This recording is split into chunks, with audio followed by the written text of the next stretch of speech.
This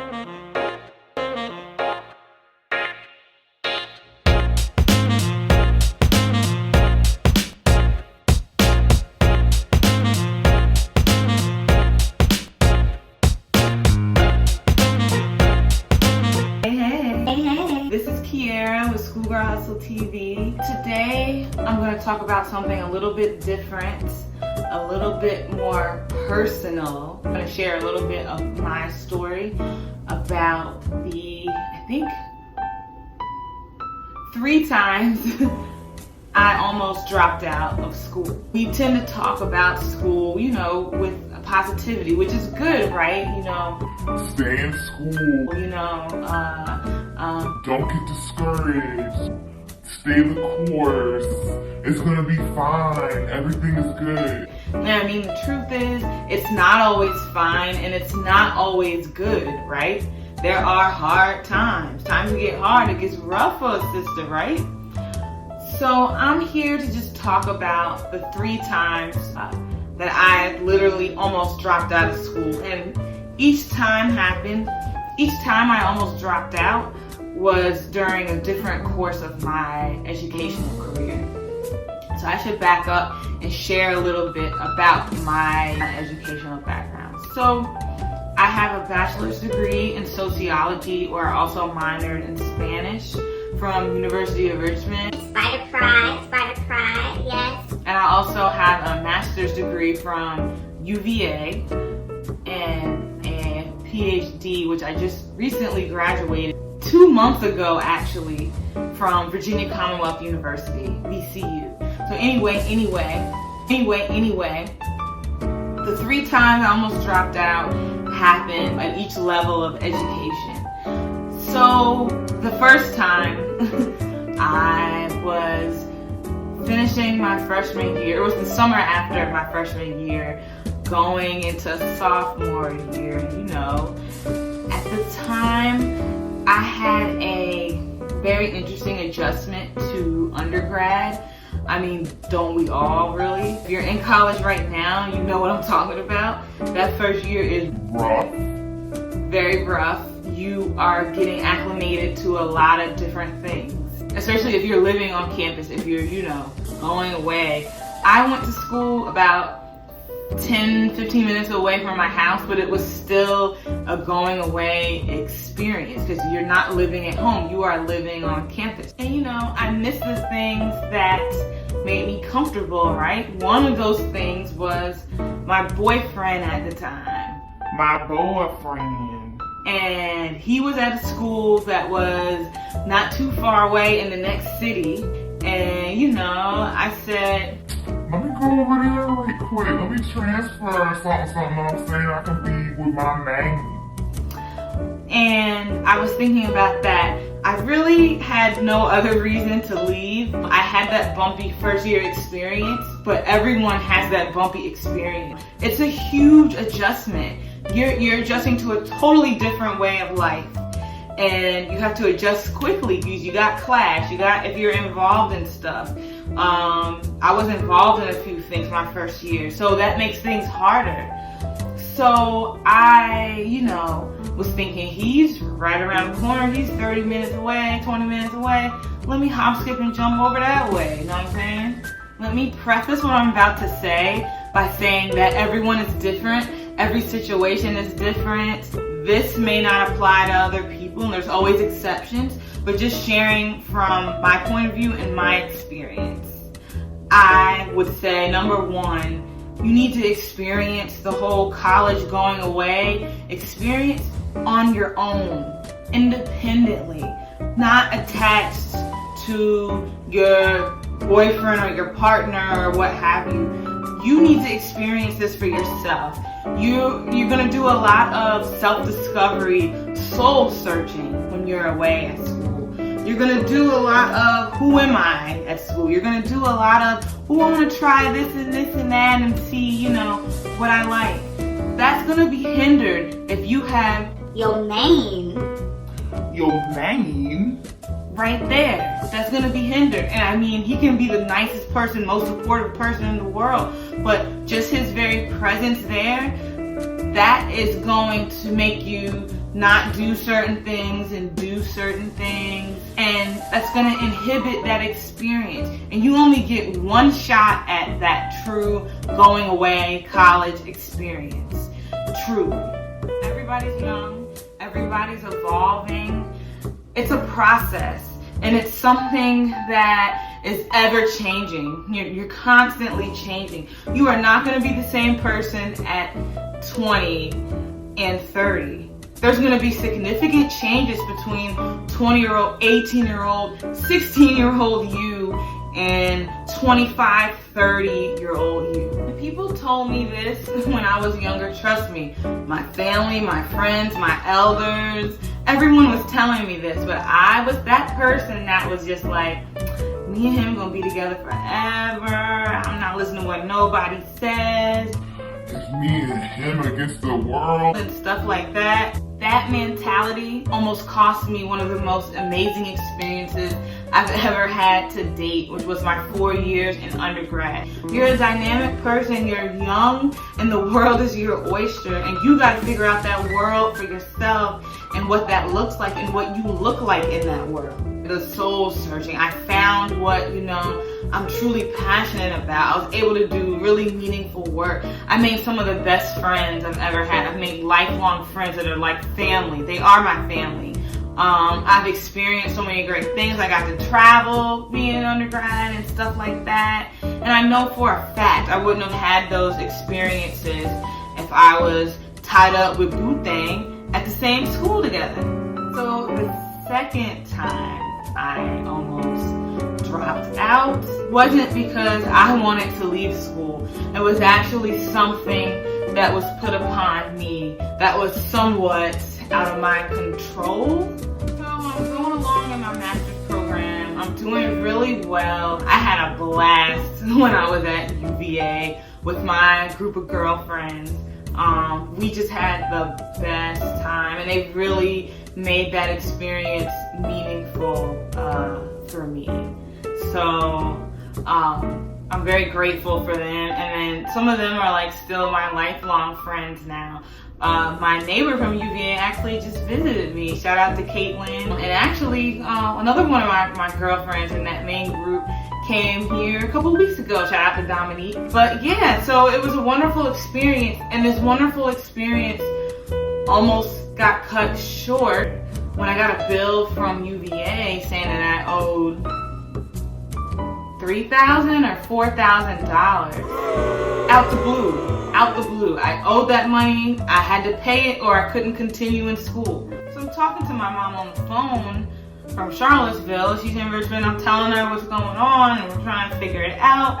And I'm telling her, I'm gonna have to just drop out of school until I can get this money. Maybe I can work and get the money. Maybe I can figure something out, pull some strings. But I knew I wouldn't be able to get that large amount of money that fast. I was po, not poor. In graduate school, just like everyone else, especially with a master's degree, because 9 times out of 10, when you're getting your master's degree, you're not getting any kind of scholarship or grant or anything. I mean, you can, but it's just harder to get versus undergrad, where I had all these grants and scholarships, and I was even in a scholarship program where I got a stipend, and compared to my PhD, which was completely free because I had an assistantship. So this master's thing cost a lot of money, and I was living on my own. First time living on my own aside from being away at college, but this was a little different. But I had a lot to figure out. So, you're just down and out. I'm talking to some of my friends about the next semester, the fall semester, and I'm like, yeah, I may not even be there. And some of my friends are like, what? So the reason I owed the money was a miscommunication about where I was staying on campus. So if you're familiar with UVA, you have the Lawn, which is a very prestigious living area for undergrads. And then for graduate students, you have the Range, which is the counterpart, very prestigious place to live. It can go on your resume that you live there. We got discounts. We say we live on the Range, and it's something that you're selected for, and it's competitive. And all that hoopla la. So again, I'm processing this. I'm not gonna be back in school. What am I gonna do with my career? You know, am I gonna ever go back? Something got tied up. I tried to refute it, that wasn't happening. My mom tried to refute it, that wasn't happening. So my mom was like, whatever we gotta do it, because you ain't dropping out. so me and my mom trying to figure this thing out. Shout out to my mama. My mom is my rock, if you know me and my mom are like this. So when the bad stuff happens, it's her and I trying to figure it out. Next thing I know, my mom is like, I got the money. You're going back. Let's figure out what we gotta do to pay it. Where do I go to pay it? I got the money. and I love my mom for that. And even when I talk about this sometimes, I get emotional, she gets emotional. Because this was the closest I came to literally not finishing school. God bless the moms. God bless the moms who make a way when there is no way. So again, everybody has different situations. Everybody has different supports or lack thereof. So I can't just tell you, Get your mama to pay for it and you'll be straight. because everyone doesn't have that luxury. I'm beyond blessed. If you don't have that, or you owe money, you have no way to pay it, I mean, your options, you know what your options are. I guess you gotta work to pay it. You can try to borrow it, or you have to drop out if you can't pay it. And you know, you have to do what you have to do. You have to do what's best for your situation. So if you are in that predicament, what I would suggest is you sit down, maybe even sit down with someone that truly cares about you, somebody that has your back, and just try to figure it out. Lay out all your options. Don't make a rash decision. And the third time that I wanted to drop out, I was at BCU in my PhD program and I had an assistantship. I was teaching GTA, which is a graduate teaching assistant. So essentially, you're in grad school full-time. I was in my PhD program full-time.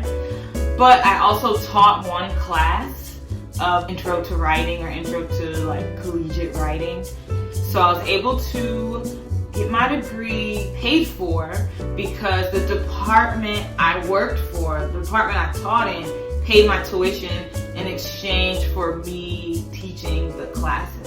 So that's how that works. And I'm teaching the class. It's not my first time teaching. I've done a lot of grassroots work where I've taught.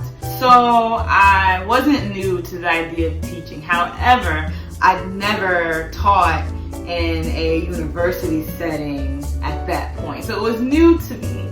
So I'm in this class. The students had a different professor before. I'm the new professor on the block. So I remember like it was yesterday. When I called my sister and I was just through and I couldn't take it anymore. And I was just very, very, very overwhelmed. And I felt like, how am I here? Why am I here? How am I getting this PhD? So I called my sister like, I can't do this anymore. I can't do it. It's not meant for me. It's not meant to be. It's not for me. I'm just gonna drop out. I'm gonna withdraw. I can't handle it. I can't take it. Stop crying, girl. I think you just having a bad day. Like, lift your head up. It's gonna be alright. But I'm trying and trying and trying. Just give yourself some time. Breathe. And revisit it tomorrow. You've come this far. Just step back and relax. And try it again. Tomorrow. I gotta go. Just Leroy called me. I'll call you back. and she was right. I mean, it was a really bad day. It's just a series of bad things happened. It was raining. I didn't have an umbrella. I was just starting out with the class and the students didn't understand the assignment. And I was new at it, but I almost let a temporary feeling lead and guide a permanent decision. And that's exactly what you don't want to do as far as dropping out is concerned. If you're just having a bad day, a bad semester even, who's to say that the next day or the next semester isn't going to get better? It may not be completely 100% better, 100% different, but you may see some small improvement. Maybe you need more time to study for something that's a hurdle. Maybe like me, I needed more experience teaching in the classroom, in the higher ed classroom. Maybe you just have to give yourself a minute to adjust to something. A lot of us are accustomed to or are looking for instant gratification. Newsflash, it doesn't work like that when you're climbing and you're working to be successful. It takes a lot of hard work, takes a lot of grit, and it's going to take some closed doors, some disappointments, some people saying this, that, and the third to you, some rainy days to get you there to that final point, to that summit, to that high point, to graduation day, to completing your prerequisites, to finishing your GED, or to getting a foot in the door for the interview for your dream job. It's just a process, ladies. Sometimes there are things we have to go through. And if you don't have any options and you have to drop out, you have to do what you gotta do. But make sure you try your darndest to get your tail back in school and finish that up. You've come far. You've overcome a lot. So if you are in that situation, make sure you tell yourself it's temporary and get back in the game. Get your ass back in the game, girl. Get your ass back in the game, girl. So those are the 3 times that I almost dropped out. I hope that me sharing this stuff with you will help you. Again, if you're in any of those situations or maybe other situations that we didn't talk about, I would hope that you would take some time to sit down and evaluate and reevaluate and reevaluate your options, the possibilities, how one decision may impact another, and maybe even get the input of people that you care about, people that care about you. What I did may not work for everyone, but I just hope even if you don't do exactly what I did, I hope that you can learn from something I said or something I did. But just try to make a smart decision with whatever situation you're in and try to do your best, because that's all we can do, right? Well, it's been real. It's been real. This is Schoolgirl Hustle TV. Thank you for watching. Can't knock the hustle. Peace.